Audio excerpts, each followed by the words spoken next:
Hi, how are you? Today we're going to draw a very nice European country which name is Lithuania. So it's a European country and we're going to draw the borders first. For the drawing of a map of a country, you need to memorize it. So usually it doesn't change.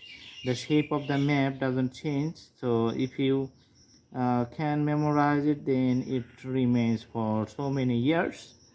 Okay, and for the academic purpose, geography, you need to draw it perfectly. So the more you do practice, the details is going to be very perfect.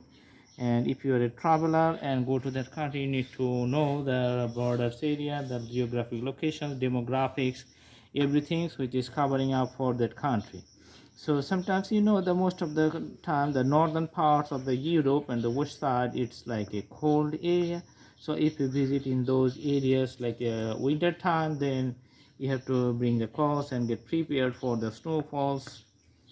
So it's very important to learn about the demographic and the environment for your own comfortable journey in those countries. Okay, so after we put the color, we are just using the soft color so that we can highlight the area. And after we put the color, we're going to analyze the locations and the bordering neighborhood countries. So you can see it has a border with Belarus here and Latvia here.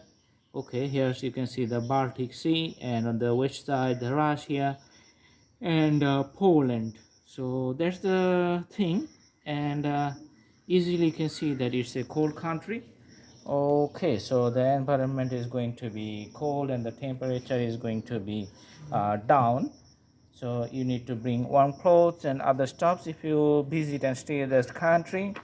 Previously it was a part of the